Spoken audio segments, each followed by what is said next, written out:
Bueno, vamos a ver la evidencia de los fuertes. La palabra de Dios nos habla de fuertes y débiles. Y esto se refiere a una fortaleza espiritual o a una debilidad espiritual. Pero esta fortaleza, mis amados, no tiene que ver con el tiempo que tú tengas en la iglesia. No tiene que ver con que tú te sepas muchos versículos de memoria, que hayas compartido inclusive muchas veces, que te sepas muchas alabanzas, que asistas a la célula. Sino esta fortaleza tiene que ver con la madurez que nosotros tenemos para aplicar los principios de la palabra de Dios en nuestra vida, y ahí te va, particularmente en la adversidad. Porque cuando todo está bien, la Biblia siempre está bien. O sea, siempre la Biblia va a estar bien. Pero cuando tú estás mal, tú tienes que tomar una determinación en la fortaleza, en la madurez espiritual, para hacer lo que Dios dice que tú y yo debemos de hacer. O seguir con tus pensamientos, seguir con tus actitudes, seguir con tus obsesiones, seguir con tu pasado, seguir con tus prácticas que no corresponden a una adoración y una alabanza a Dios. Berito, bienvenida también. Tenemos puros extranjeros ahorita. Ella es exportada ¿de dónde? De Baja California, ¿verdad? Sí, muy bien. Entonces, esta es la evidencia de los fuertes. La evidencia es una manifestación del Espíritu Santo en la obra de una persona, en la manera en la que aplica en los momentos de adversidad la palabra de Dios. No es cuando las cosas están bien y cuando todo está sonriendo, sino justamente cuando las cosas no son contrarias, cómo actúas ante esas circunstancias. Cómo actúas nos va a enfatizar ahorita ante las flaquezas de tus hermanos. Porque tus hermanos todos, empezando por el pastor, va a tener flaquezas o vamos a tener flaquezas. Por eso podemos pensar que el objetivo es fortalecernos en las Escrituras. Lo que tenemos que hacer nosotros para madurar en Cristo es fortalecernos en las Escrituras para que siguiendo el ejemplo de Cristo, no el ejemplo de alguien, el ejemplo de Cristo. Cuando quieras compararte con alguien, cuando quieras comparar a alguien, compárate tú primero con Cristo y esa persona de igual manera tiene que ser comparada con Cristo, porque no hay otro estándar. Entre nosotros tú vas a tener muchas virtudes que yo no tengo y probablemente yo pueda tener algunas virtudes que tú no tengas. Por eso no podemos compararnos entre nosotros mismos. Tenemos que compararnos con Cristo, el Señor perfecto, el que nunca se equivocó. Y de esa manera, cuando nosotros nos fortalecemos en la Escritura y tomamos como ejemplo a Cristo, podemos soportar con esperanza las flaquezas de nuestros hermanos. Es decir, todas aquellas fallas que tengan tus hermanos hacia tu persona, en medio de la iglesia, en medio de una familia. Porque todos vamos a tener flaquezas, todos tenemos flaquezas y todos tenemos fallas. Y platicando con el pastor Heriberto el día lunes, si no me equivoco, el lunes pasado, regularmente nos reunimos cada primer lunes de mes, de manera virtual, con otros pastores. Y él comentaba algo muy cierto. Él comentaba que, dice, quiero compartir, estábamos mi esposo y yo, quiero compartir un secreto. El secreto para obedecer. El único secreto para obedecer es que tú y yo muramos. Gálatas capítulo 2, versículo 20, dice, con Cristo estoy juntamente crucificado. ¿Con quién estamos crucificados? Con Cristo. Ahora, la pregunta, ¿lo estás? Eso es lo que dice la Biblia. La pregunta es si tú conscientemente estás crucificado. Dice, ya no vivo yo, mas Cristo vive en mí. ¿Esa es otra realidad o no es realidad en tu vida? Y lo que en este momento tú y yo vivimos en la carne, es decir, cuando la carne sobresale, con sus pasiones y con sus deseos?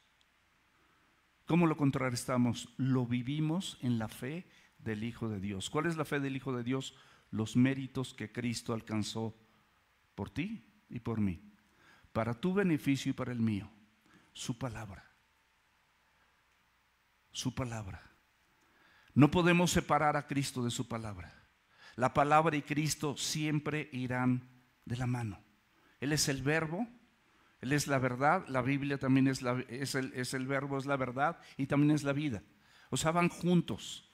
No podemos separar jamás la palabra de Dios, lo que dice Dios para tu vida y para la mía, de la persona de Jesucristo.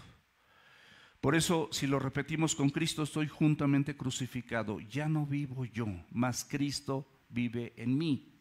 Y lo que ahora en este momento vivo en la carne, lo vivo en la fe del Hijo de Dios, el cual ¿qué? Me amó. O sea, estoy consciente. Cuando voy a obedecer, cuando voy a poder hacer la voluntad de Dios, es que estoy evaluando el amor de Dios para mi vida.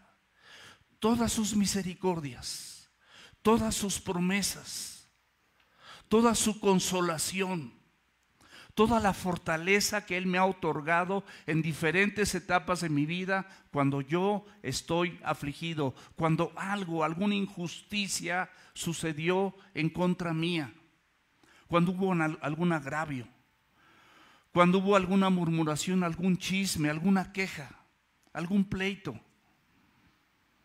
alguna cuestión contraria. Pero Él me amó y se entregó a sí mismo por mí. En el Evangelio de Juan, capítulo 12, versículo 24, hay una cosa muy interesante que quiero resaltar. Dice, de cierto, y estamos de acuerdo que la palabra de Dios es cierta. Dice, mis palabras son verdad. ¿Estamos de acuerdo? Palabras fieles y verdaderas son estas. Ahora, ¿qué sucede cuando la palabra de Dios te dice de cierto y te dice de cierto te digo? O sea, te lo repite 2 veces. ¿Por qué?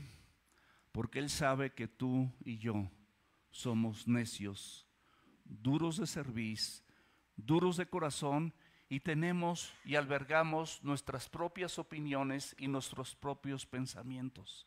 Pero por eso el Señor dice, de cierto te digo, que si el grano de trigo no cae a la tierra y muere, queda solo. Pero si muere, lleva mucho fruto. ¿Quieres ver el fruto del Espíritu Santo en tu vida? ¿Quieres poder desarrollar, o que el Señor Jesucristo a través del Espíritu Santo y su palabra desarrolle en tu persona una vida de obediencia a pesar de los demás? Porque regularmente nuestra obediencia la regulamos a lo que Dios me da, y si no me lo da, pues Dios me está castigando, Dios no es bueno, Dios no es fiel, yo le oré, yo le pedí y Él no me hace caso y no le importó.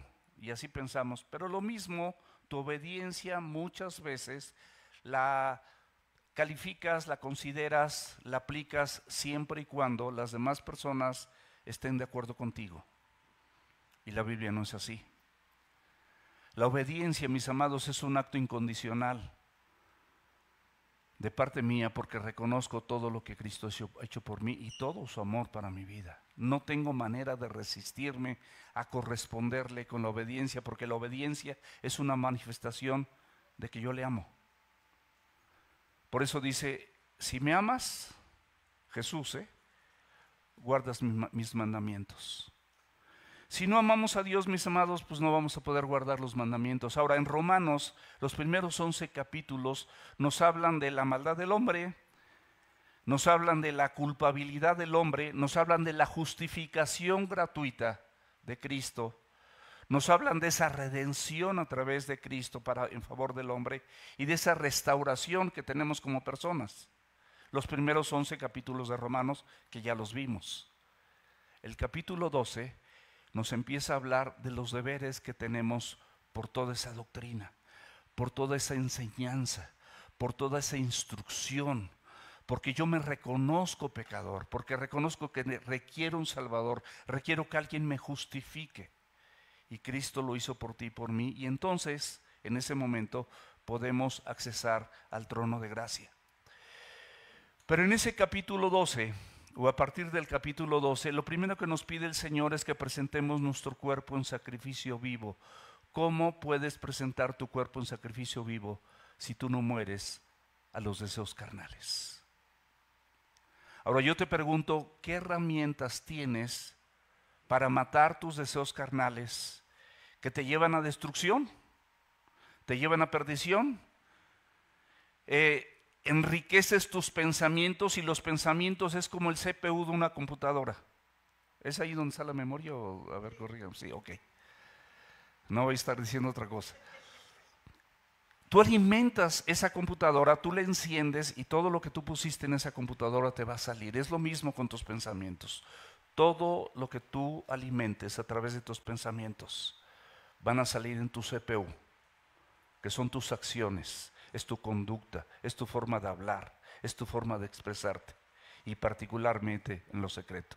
Y eso tú lo sabes, te aleja completamente de tener un devocional, de buscar sinceramente en oración a Dios para que Dios haga en tu vida lo que Él quiere hacer en tu vida, no lo que tú quieres seguir haciendo, sino lo que Él quiere hacer en tu vida. Entonces es imposible que nosotros podamos presentar nuestro cuerpo en sacrificio vivo. Por eso quise hablar el secreto que no es secreto, porque está en la Biblia, pero así lo expresó el pastor Heriberto cuando estábamos mi esposa y yo. Y si era un secreto para ti, pues ya lo sabes. En Romanos 12:2 nos dice algo más, dice que renueves tus pensamientos. Esto es lo único que renueva y transforma. ¿Quieres pensar de forma diferente? Pasa tiempo con la Biblia. Si no, tu CPU va a estar cargado del Facebook, va a estar cargado de tus pensamientos personales, de tus objetivos, de tus placeres, de tus deleites, de tu trabajo, de tus pendientes, de tus responsabilidades, de las tareas cotidianas del día a día. Van a estar llenos de todo eso, pero va a estar ausente la palabra poderosa de Dios, y eso no podemos hacerlo. Y ahorita son los deberes, tenemos todo el enriquecimiento de la doctrina. Ahora en Romanos 12:9 la Biblia nos dice que aborrezcamos lo malo. ¿Cómo puedes aborrecer lo malo si en sí, empezando por mí, aquí está lo malo? Yo tengo lo malo, porque soy malo, dice la Biblia. No hay justo ni aun uno, no hay bueno ni aun uno. No hay quien busque a Dios, no hay quien entienda. Entonces, cuando yo reconozco eso, es el primer paso para que Dios me ayude a través de su Espíritu y su palabra a que yo pueda aborrecer lo malo. Si no, mi amado y mi amada, lo malo va a ser inerte, va a ser inherente a mi persona, inherente a mis pensamientos, va a estar pegado conmigo, porque soy malo y absorbo lo malo súper bien. Pero Dios me dice que yo debo aborrecer lo malo y que haga lo bueno y que busque lo bueno. Me dice también en 12:19, dice que no me vengue. Y la venganza puede sonar muy dura, puede sonar como que matas a alguien, ¿no? Vas y matas a alguien, no, lo voy a matar.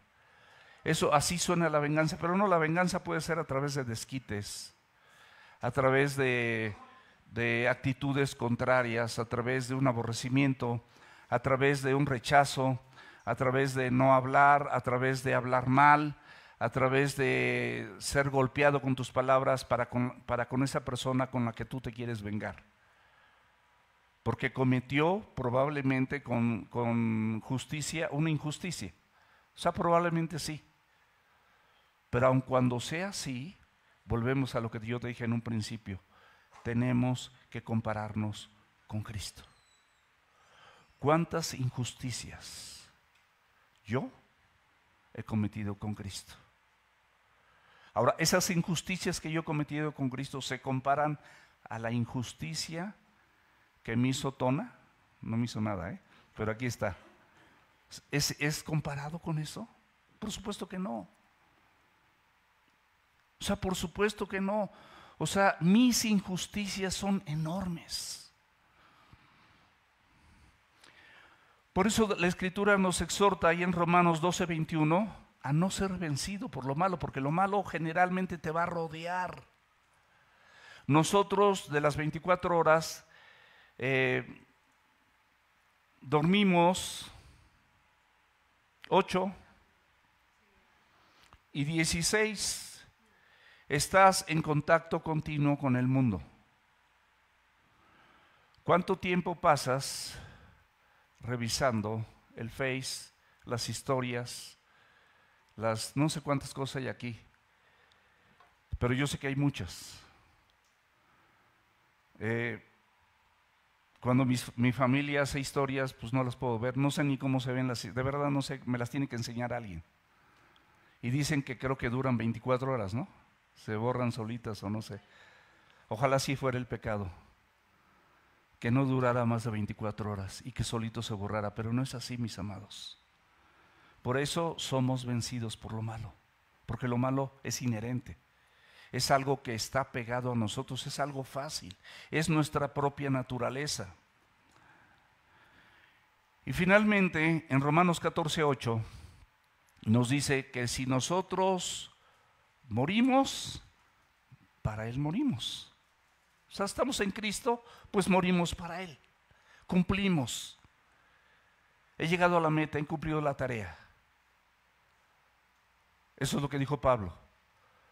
Pero si vivimos, en lo bueno y en lo malo, para Él vives. No vives para la gente, vives para Cristo. Si eres un verdadero creyente, vives para Él. En Romanos 14:19 nos exhorta la Escritura a seguir lo que contribuye a la paz. Es una contribución, es tu grano de arena o tus granos de arena para estar en paz con Dios y con todos los hombres. Porque si no estás en paz con todos los hombres, no estás en paz con Dios. La Biblia, mis amados, es un aspecto social, es de un grupo, no es de llaneros solitarios. Y luego en Romanos, que estamos viendo ahorita, capítulo 15, versículo 4, vamos a ver que todas estas cosas están escritas para nuestra enseñanza. Toda la palabra de Dios está escrita para enseñarte. Número 2, para hacerte paciente, es decir, una persona resistente a las adversidades. Y número 3, el consuelo maravilloso que la palabra de Dios produce en tu vida y en mi vida cuando nosotros aprendemos a depender de lo que está aquí escrito. No de lo que tú ves, no de lo que tú sientes, no de tus emociones, no de las circunstancias que te están rodeando. Entonces en Romanos 15:1, si vamos a este versículo, así que los que somos fuertes debemos soportar las flaquezas de los débiles y no agradarnos a nosotros mismos. En Romanos 14, los primeros 13 versículos del 1 al 13, hay una exhortación de parte de Dios a que nosotros recibamos al débil. El maduro reciba al inmaduro, no lo rechaces, porque es inmaduro. Y se refiere a la fe. ¿Es débil en la fe o tú eres maduro en la fe? Y también somos exhortados a no contender por opiniones, porque regularmente las opiniones de las que está hablando Romanos 14 se refieren a las tradiciones humanas, a las tradiciones religiosas y a la comida. Actualmente no es tan complicado eso, porque ya no batallamos tanto por la comida, pero en aquel entonces, cuando era un grupo importante de gentiles, es decir, no judíos, y judíos que por decir una cosa no comían puerco, no comían animales con la pezuña hendida, y nosotros pues sí le entramos bien rico a las carnitas, al chicharrón, salsa roja, salsa verde, hasta la están haciendo así con la lengua, pero al ratito comemos. Y así, de alguna manera, era muy común que hubiera una controversia por los alimentos. Aprendimos también que el maduro espiritual es el que entiende su libertad que tiene en Cristo. En Cristo se acabó esa cuestión de los alimentos.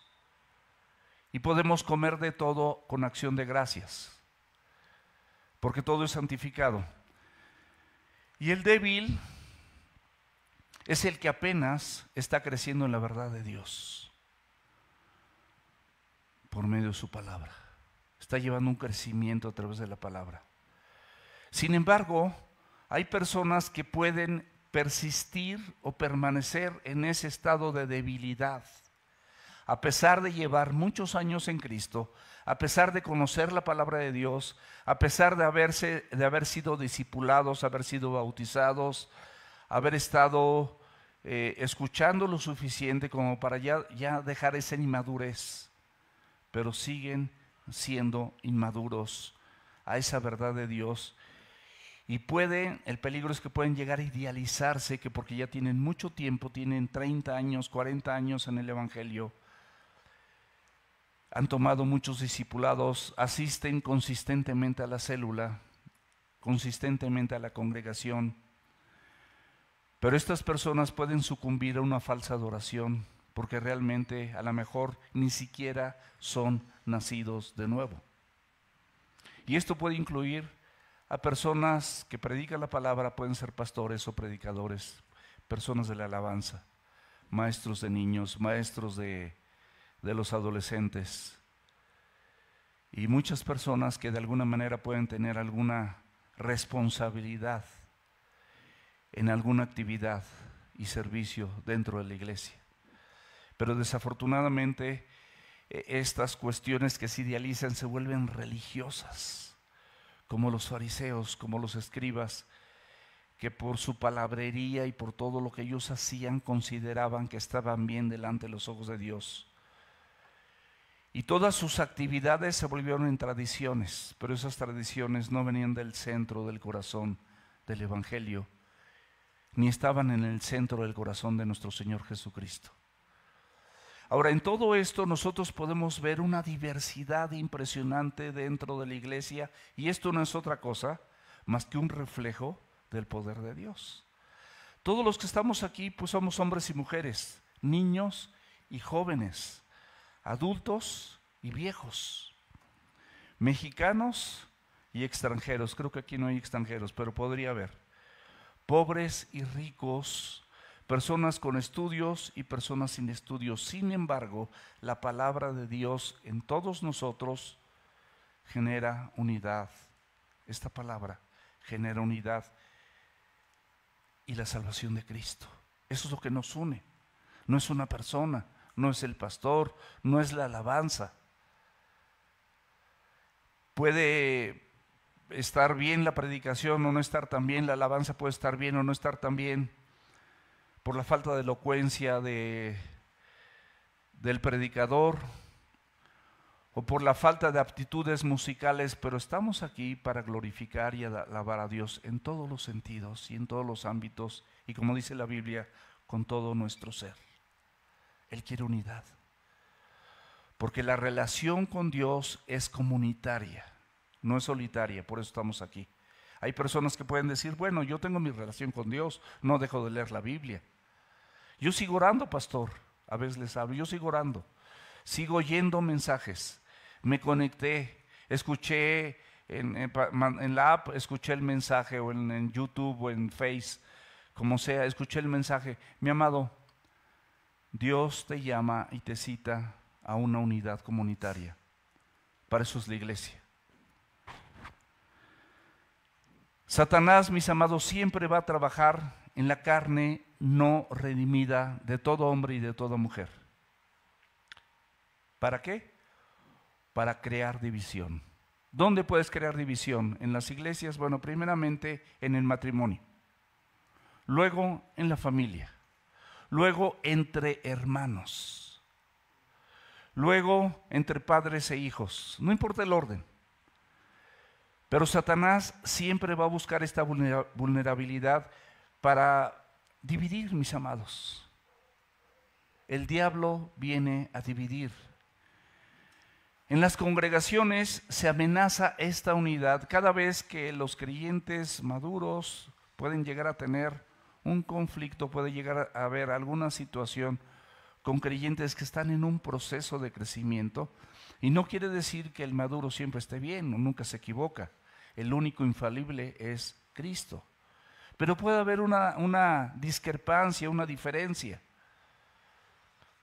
Pero quiero decirte, mi amado y mi amada, seamos creyentes débiles, inmaduros o creyentes maduros y fuertes, toda diferencia va a tener solución a través del contenido y la palabra de este libro maravilloso. La Biblia, mis amados, siempre te va a dar una solución centrada en la voluntad de Dios ante toda injusticia, ante todo deseo de venganza, ante cualquier desquite. Está 100% contemplada en la palabra de Dios. Todas las respuestas, todas las soluciones son contrarias a nuestra naturaleza corrupta, egoísta y caída. Nosotros debemos de reconocer que nuestra naturaleza es corrupta, es una naturaleza caída, es una naturaleza que no busca a Dios.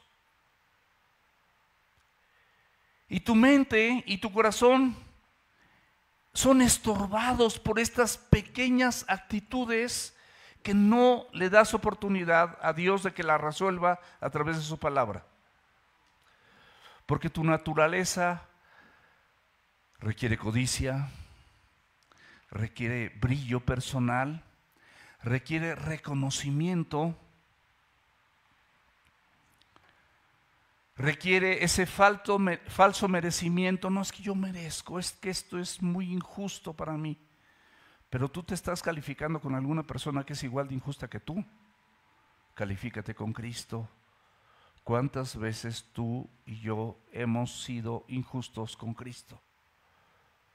No le hemos dado lo que Él merece. Él realmente lo merece. Él merece toda tu honra, toda tu alabanza, toda tu adoración, toda tu vida en sacrificio vivo y santo, porque eso es lo que es agradable para con Dios. Y con todas estas adversidades impide que el creyente muera en su carne, a sus deseos y sus pasiones. Y entonces lo sigue alimentando y por eso no madura. Y esto, mis amados, es día con día. No es que yo me pare hoy y diga, Señor, yo voy a morir a todos mis deseos y a todas mis pasiones. Eso quisiera que pasara en mi vida, por lo menos. Yo te voy a hablar de mí. Pero esto mismo yo lo tengo que hacer mañana. Porque mis pasiones y mis deseos carnales tienen que morir día con día, porque soy necio de corazón. Soy sin entendimiento. Tengo un corazón corrupto, una carne que fácilmente se corrompe si no es depurada o limpiada o purificada por la palabra de Dios y la obra de su Espíritu Santo en mi persona, en mi mente, en mi corazón. Es lo que yo requiero. ¿Qué conclusión podemos sacar de todo esto? Que los pastores, los maestros, las personas de la alabanza, los que sirven, los maestros que están aquí en esta escuela, mi esposa que es la directora, todos sin excepción podemos equivocarnos, podemos cometer errores. Pero gracias a ese servicio, tú puedes abrazar el servicio que tengas aquí en la iglesia o en la escuela. Puedes abrazar esa bendita responsabilidad. Porque como tienes eso digamos, te obliga a pasar tiempos preciosos con Dios y con su palabra, porque sabes que el domingo vas a predicar, sabes que el miércoles, en mi caso en la célula, vuelvo a predicar, sabes que el viernes voy a predicar en la escuela y no sabes, en mi caso, en qué momento alguna persona de ustedes o de las que no están aquí y están allí en Saltillo van a requerir hablar conmigo y yo no les voy a hablar de mi experiencia, les tengo que hablar, o les puedo hablar de mi experiencia, pero todo sustentado conforme a la palabra de Dios. Así los voy a consolar con la ayuda de Dios, porque la palabra de Dios consuela, no soy yo.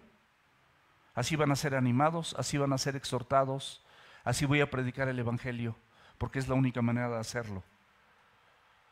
Porque soy una persona común y corriente, sujeto a fallar, sujeto a equivocarme, pero con una bendita responsabilidad que me obliga muchas veces, aunque no quiera, a pasar por alto el agravio. A pedir perdón, aunque no me haya equivocado. A perdonar, aunque no me pidan perdón. Esto es una responsabilidad maravillosa, porque esa te mantiene pegadito con tu Salvador, pegadito con tu Señor y Salvador, Jesucristo, en comunión total con el Espíritu Santo y con su palabra. Estás comprometido juntamente con Cristo a ser un pacificador, a ser un embajador de Cristo, es decir, un representante.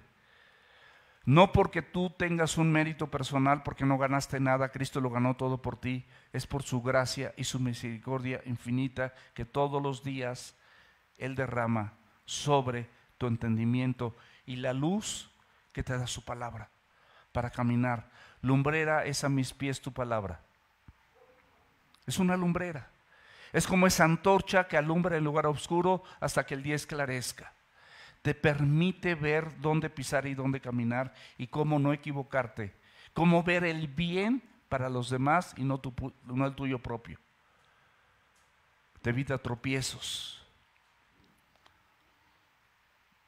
Puedes corregir amable y amorosamente a los demás con amor y con mansedumbre, como te manda Gálatas 6, versículo 1 y 2. Con amor y con mansedumbre. Y todo, mis amados, para edificación, es decir, construcción. Cristo es el fundamento, es la base, es el soporte juntamente con su palabra, y luego se van poniendo los ladrillos. Y la iglesia se va fortaleciendo, tú y yo nos vamos fortaleciendo en Cristo. ¿Por qué?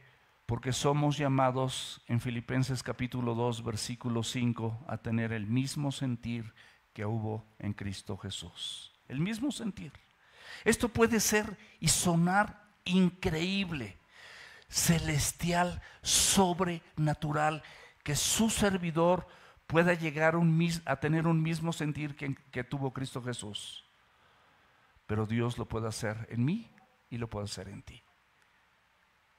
Por eso lo expresa en su palabra. Y bueno, reitera que así los que somos fuertes debemos soportar las flaquezas de los débiles y no agradarnos a nosotros mismos. Soportar, mi amado y mi amada, significa no solamente levantar una carga, sino transportarla. Es decir, esa carga la levantas y caminas con ella. Esas son las flaquezas y las debilidades de tus hermanos. No es nada más como que tú lo levantas y listo, no, tú lo levantas. Cuando tú exhortas a una persona es porque estás dispuesto a caminar hombro con hombro hasta que esa persona salga de su problema. Lo que les decía de Gálatas capítulo 6 versículo 1 dice: si alguno fuere sorprendido en alguna falta, ustedes que son maduros o que son espirituales, restáurele con espíritu de mansedumbre, considerándote a ti mismo, no sea que tú también seas tentado. Ve cómo el Señor Jesucristo considera al maduro y al fuerte vulnerable al pecado, a la falla, al error, a la equivocación. Y te dice que lo hagas de esta manera. Porque tú debes de considerarte. ¿No quieren prender los ventiladores? Y finalmente te dice: sobrellevar los unos las cargas de los otros. ¿Cómo dice? Sobrellevar los unos las cargas de los otros y cumplir así la ley de Cristo. Las flaquezas, mis amados, no es como los débiles en la fe que eran por cuestiones de comida y de alimento y de tradiciones religiosas. Las flaquezas pueden ser prácticas cotidianas, hábitos cotidianos de la persona con una inclinación o una apertura hacia el pecado. La Biblia nos dice en 1 Corintios capítulo 10, versículo 13, que no nos ha sobrevenido ninguna tentación que no sea humana, sino que fiel es Dios, que no va a dejar que seamos tentados más allá de lo que podamos resistir, sino que con la misma tentación, Dios infalible siempre te va a dar la salida. ¿Para qué? Para que podamos soportar. Ahora en Santiago también nos dice en el capítulo 1, versículos del 14 al 16, nos expresa la palabra, sino que cada uno es tentado cuando de su propia concupiscencia o debilidad es atraído, su propia flaqueza. Hay gente que tiene flaquezas a las cuestiones del alcohol, otras a la violencia, otras a los celos, otras a la murmuración, otras a las quejas, o una combinación de muchas de estas, y no mencioné todas. Pero dice entonces la concupiscencia o la debilidad o la flaqueza, después que ha concebido, da a luz el pecado. Es decir, la gente sucumbe, se inclina, se postra y se quebranta, en lugar de ser ante Dios, ante esas flaquezas, ante esos hábitos que suele practicar de manera continua y que el diablo se lo sabe de memoria. ¿Por qué se lo sabe de memoria? Es que es omnisciente. No es omnisciente. Tú los practicas tantas veces que se los has enseñado. Te conoce perfecto. Sabe cuáles son tus debilidades. Y dice la Escritura que cuando este pecado es consumado, da a luz muerte. Por eso el Señor termina diciendo: amados hermanos míos, no erréis, no te equivoques. Eres incapaz de dejar estos hábitos del pasado, ira, enojo, maledicencia, pleitos, celos. No los consideras tan graves como el adulterio, como el homicidio, como un secuestro, como un traficante de blancas, como un violador, como un depredador sexual o una cosa por el estilo. No los consideras tan graves, son comunes, son tan cotidianos que estás bien habituado, bien habituada y acomodado a ellos. Contiendes fácilmente y sigues con tus prácticas religiosas, pero sin una convicción firme, porque no permites que la palabra de Dios obre en ti. ¿Y quién está equivocado, tú o la palabra? ¿Dios o tú? ¿Quién tiene la razón? Proverbios capítulo 3 versículo 5 dice: fíate de Dios de todo tu corazón y no te apoyes en tu propia prudencia. Reconócelo en todos tus caminos y Él enderezará tus veredas. No seas sabio en tu propia opinión. Respeta o teme a Dios y apártate del mal, porque será medicina a tu cuerpo y refrigerio para tus huesos. ¿Por qué habla de medicina y refrigerio? Porque el pecado, mi amado y mi amada, te enferma, pero te enferma de muerte. No es una gripe, no es una pequeña diarrea, no es un dolor de estómago, no es una torcida en el cuello o en la espalda. Estás enfermo de muerte mientras estés practicando el pecado.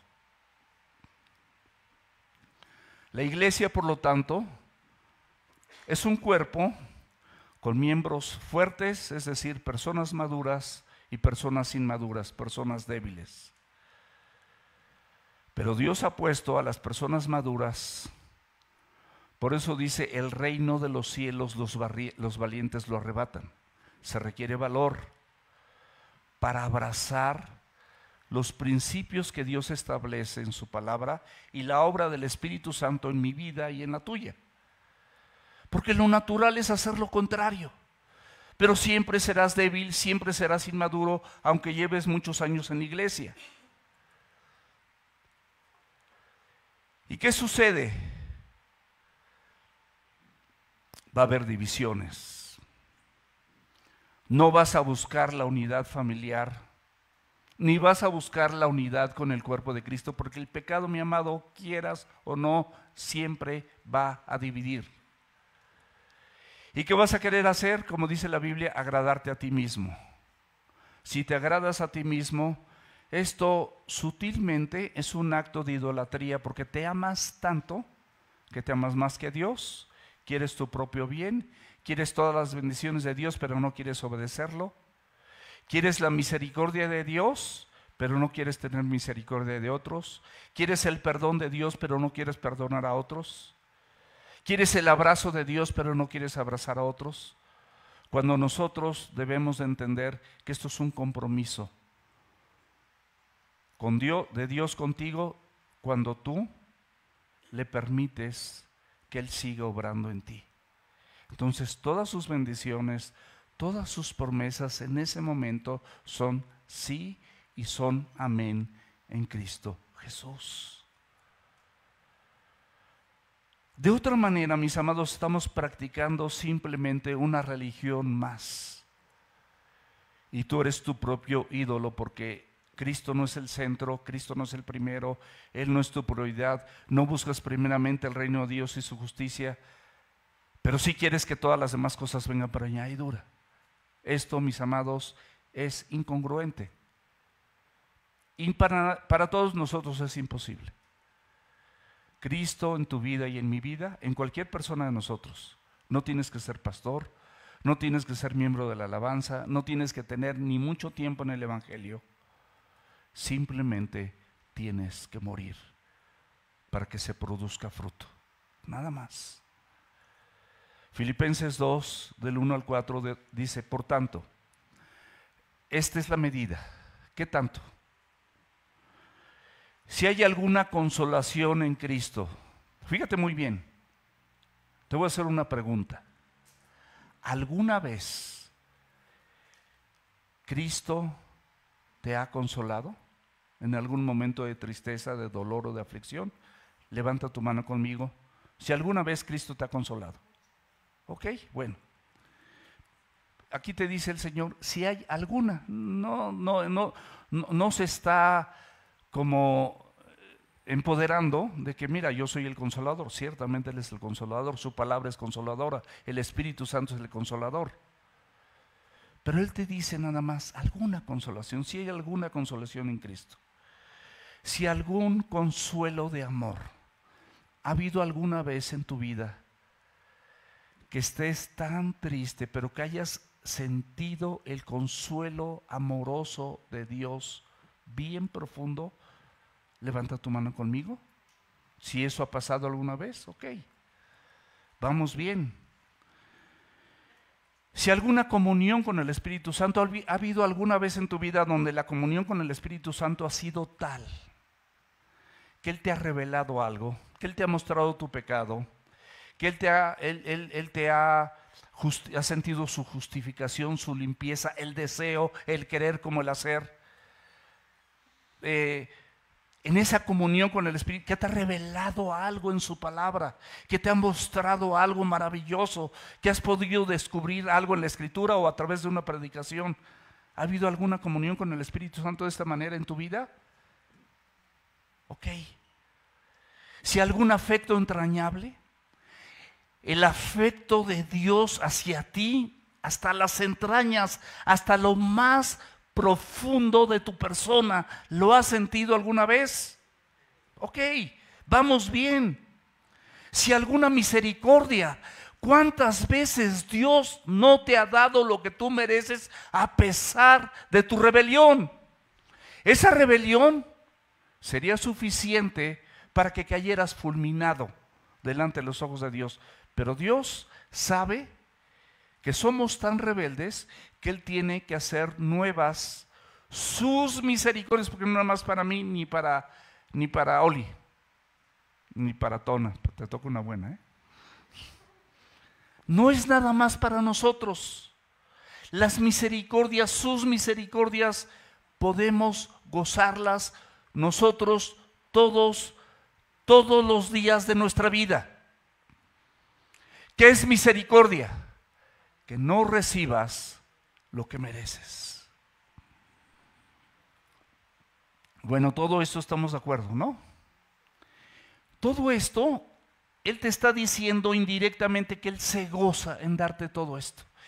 Es tan rico en todo esto, es tan rico en consolar, es tan rico en amar, es tan rico en la comunión que quiere tener contigo, es tan rico su afecto entrañable para contigo, sus misericordias son tan ricas que Él te dice, yo me gozo, pero ¿sabes qué? Completa mi gozo, me falta un poquito, dámelo tú. Después de darte todo esto, Él te dice una sola cosa, dámelo tú. Siente lo mismo que yo siento. Esa es su reflexión. Sintiendo lo mismo, teniendo el mismo amor, unánimes, sintiendo una misma cosa. Y para que esto suceda, te dice que nada hagas por contienda. ¿Qué es nada? Salió humo. Nada es nada. Por contienda, ¿qué es contienda? Es un pleito. Nada hagas por contienda o por vanagloria, por cosas vanas, que simplemente alivian tu ego, alivian tu naturaleza pecaminosa, alivian tu soberbia, tu orgullo. Antes bien, con humildad, estimando cada uno, o sea, tú, yo, a los demás como a superiores a nosotros mismos, no mirando cada uno suyo por lo propio, suyo lo propio, por lo suyo propio, perdón, sino cada cual también por lo de otros. Esa es la exhortación de parte de Dios. Por eso la palabra de Dios nos enseña que la verdadera fortaleza espiritual es qué tan dispuestos estamos a sacrificarnos para que lo que hagamos edifique a la persona con la que yo no estoy de acuerdo, con la que tengo que soportar esa flaqueza, esa equivocación, ese error.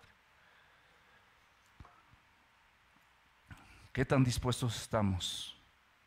¿Por qué? Porque eso puede contribuir tú como un conducto para la salvación de esa persona. Esa no te cae bien, hay muchas cosas que no te gustan, la has observado, te ha hecho cosas, ha dicho cosas de ti, pero se dice que es de Cristo. Tú puedes ser un conducto de todo esto que has recibido de gracia, en beneficio de esa persona, que es tu prójimo. No dice que el Señor dijo primero que amemos a Dios sobre todas las cosas y a tu prójimo como a ti mismo. Pero luego el Señor la puso mejor. Amar a Dios sobre todas las cosas y a tu prójimo como yo te he amado. Ahí está el estándar. Esa es la comparación genuina. Esa actitud tuya, mi amado, puede llevar a esa persona a que tú le des tal testimonio de vida que pueda arrepentirse, que cambie su vida. Probablemente tú no quieras, pero por eso el Señor te dice, haya pues en ti el mismo sentir que hay en mí. Es el mismo sentir. En el versículo 2 de Romanos 15 dice, cada uno de nosotros agrada a su prójimo en lo que es bueno para edificación. Esto es un principio positivo. Se refiere a una vida comunitaria, es decir, buscar el bien del prójimo. Es una vida comunitaria, no es una vida personal. No te habla de complacerte a ti mismo o complacer ni siquiera a tu prójimo, sino lo que tú hagas no es para complacer, es para edificar, porque eres una herramienta poderosa en las manos de Dios. La palabra agradar del griego es complacer, satisfacer o literalmente agradar. Pero no es una adulación superficial, ni es una hipocresía, ni es una falsedad, sino es un esfuerzo por el hermano para que él pueda retomar el camino correcto.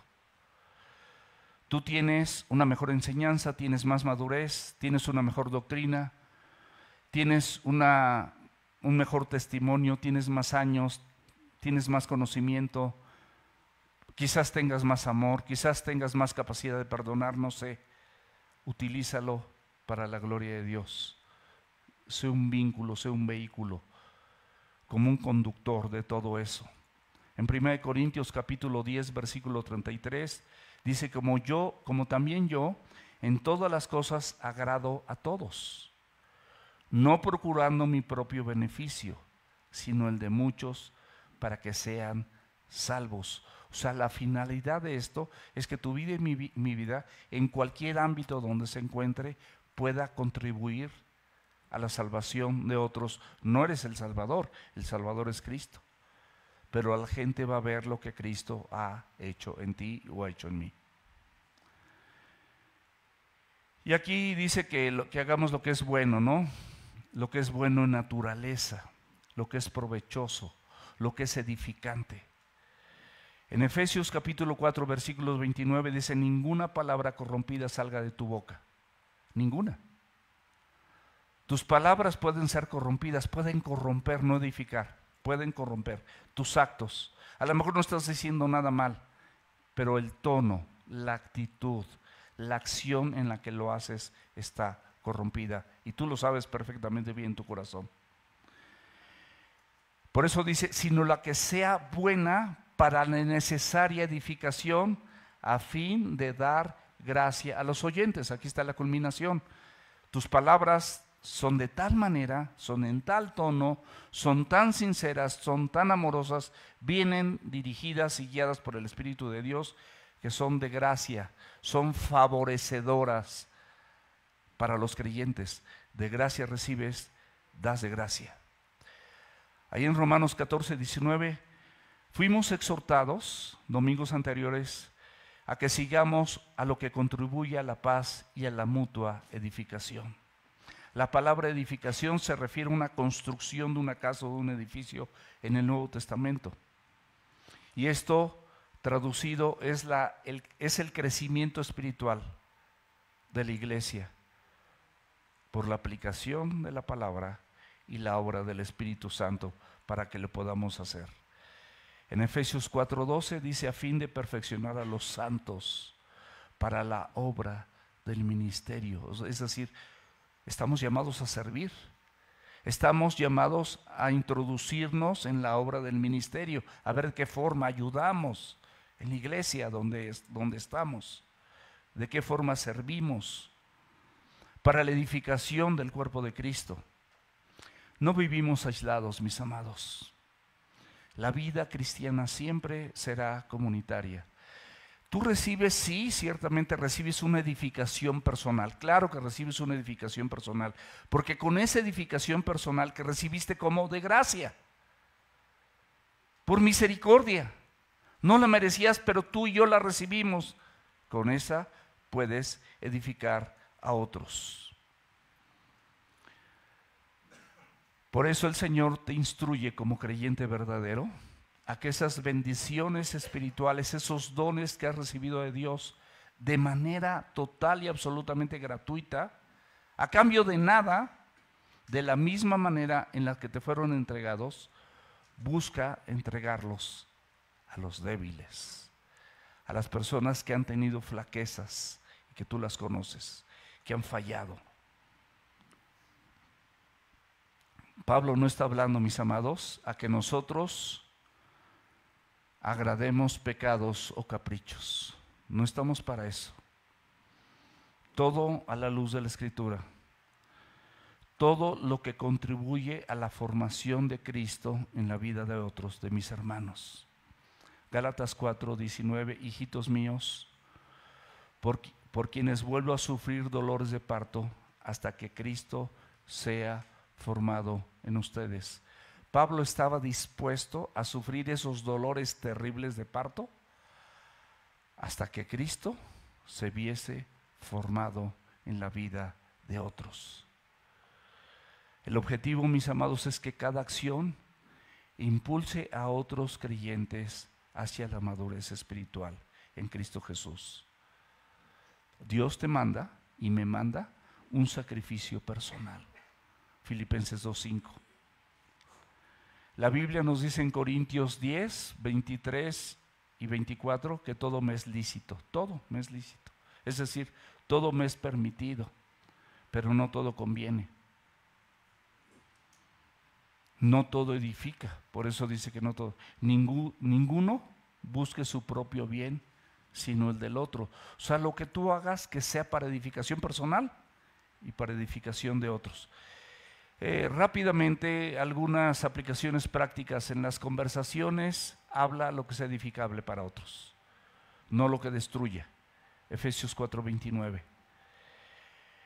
En el discipulado, invierte tiempo en las personas débiles, anímalos, exhórtalos, corrígelos, háblales para que vengan a congregarse, para que tomen el discipulado. Entre paréntesis, toma el discipulado. 10:30, septiembre 21. Esto lo puedes hacer también en decisiones de vida. Y pregúntate, ¿esto ayuda a mi hermano a crecer en la fe? ¿O me satisface solo a mí? En cada decisión que tú tomes, tú ve si esto ayuda a tu hermano. ¿O nada más te estás satisfaciendo tú mismo en la iglesia?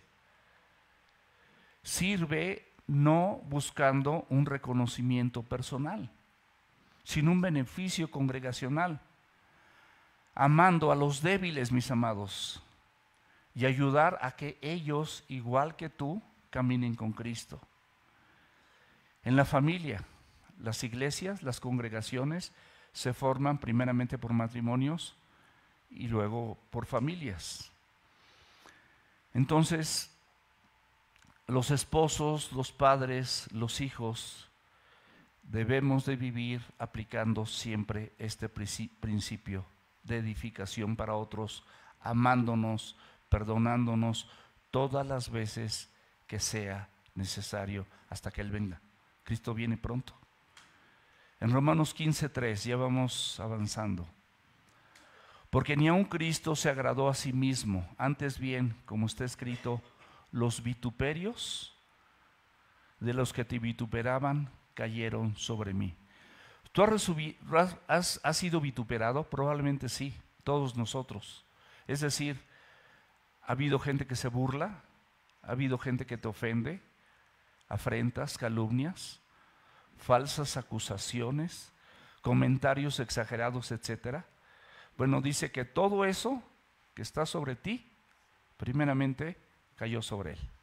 Él llevó todo eso para que tú quedes libre, para que tú puedas soportar esas flaquezas, esas acusaciones, esos vituperios. Cristo, mis amados, es el máximo ejemplo que no buscó agradarse a sí mismo, sino que entregó su vida por ti y por mí, por todos nosotros. Por eso dice la Biblia que el Hijo del Hombre no vino para ser servido, sino para servir y para entregar su vida en rescate por muchos. Cristo, mis amados, siendo Dios, Él tenía de inmediato todo el derecho a vivir una gloria inmediata, porque la tenía. Renunció a ella para descender a la estatura de un hombre y, estando en condición de hombre, hacerse obediente hasta la muerte y muerte de cruz. Obediencia que a ti y a mí no nos era posible, pero en Él ahora nos es posible. Tenemos que morir para que Él pueda hacerlo. Esta cita, mis amados, refuerza en nuestros corazones ese amor sacrificial, porque no se centra en uno mismo, sino en el bien de los demás. Es lo que Cristo hizo. Por eso la palabra de Dios muestra la importancia de las Escrituras en nuestra vida. Sin las Escrituras nosotros no podemos caminar de la mano de Cristo, no sabemos cómo pensar y por lo tanto no vamos a actuar bien. Versículo 4 de Romanos 15. porque las cosas se escribieron antes para nuestra enseñanza, se escribieron, a fin de que por la paciencia y la consolación de las Escrituras tengamos esperanza. Fíjate qué interesante cómo la Biblia nos dice que todas estas cosas, todo lo anterior escrito antes de Romanos 15:4, toda la Biblia para pronto fue escrita para nuestra enseñanza. Dios quiere enseñarte a través de la Biblia. Con eso Él va a producir paciencia, es decir, te va a hacer una persona resistente ante las flaquezas, debilidades o vituperios de otros. Y te va a dar consolación, porque las Escrituras siempre consolarán tu vida, porque es la verdad, es lo que va a suceder aunque otros hagan cosas diferentes. Esto es lo que está escrito, esto se va a cumplir. Las Escrituras son instrucción, mis amados. No es letra muerta, es viva. Segunda de Timoteo, capítulo 3, versículo 16, dice que toda la Escritura es inspirada por Dios y útil para enseñar, para redarguir, para corregir y para instruir, a fin de que el hombre y la mujer de Dios seamos enteramente preparados para vivir correctamente. Nos está preparando. Es hermoso. Él es el coach, Él es el entrenador. Tú estás en el juego de la vida, el día a día. Eso es lo importante. Lo importante no es el partido final. Una persona para hacer un concierto ensaya muchas veces. Un cantante, un músico ensaya muchas veces. Un deportista entrena mucho, y eso es lo más importante. Una persona que practica el ballet, antes de estar ante el público, practicó muchas cosas para que cuando salga en público lo pueda hacer bien. Cuando venga Cristo, tú lo vas a estar haciendo bien. Benditos los que nos halle haciendo así.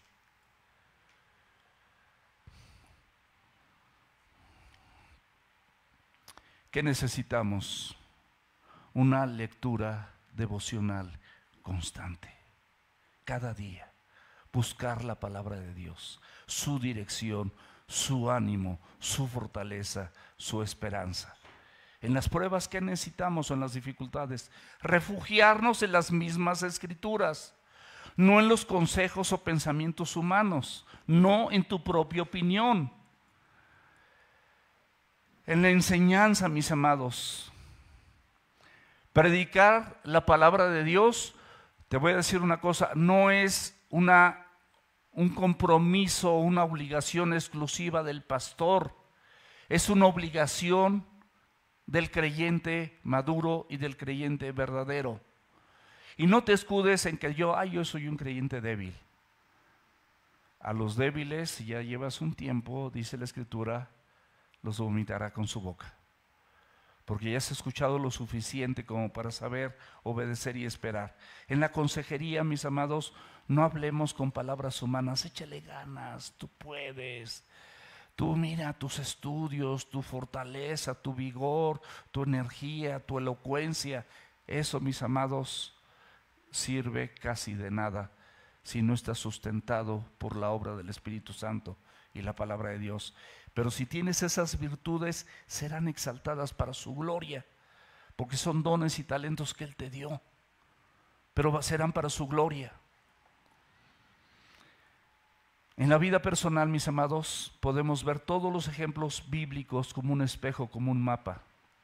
Porque 1 Corintios capítulo 10, versículo 6 y versículo 11, si quieres abrirla conmigo, y estamos por terminar, dice: mas estas cosas sucedieron, se refiere al pueblo de Israel, como ejemplos, plural, ejemplos para nosotros, para que no codiciemos cosas malas, como ellos codiciaron, no forniquemos, no murmuremos, no hagamos idolatría. Te presenta 5 cosas, no hay tiempo de leerlas. Versículo 11, y estas cosas les acontecieron, lo repite el Señor en el mismo capítulo, como ejemplo, y están escritas para amonestarnos a nosotros. En el fútbol una amonestación es una tarjeta amarilla, 2 tarjetas amarillas es expulsión.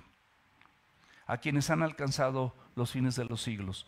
¿Cuántas tarjetas amarillas llevas? Y Él no te ha expulsado.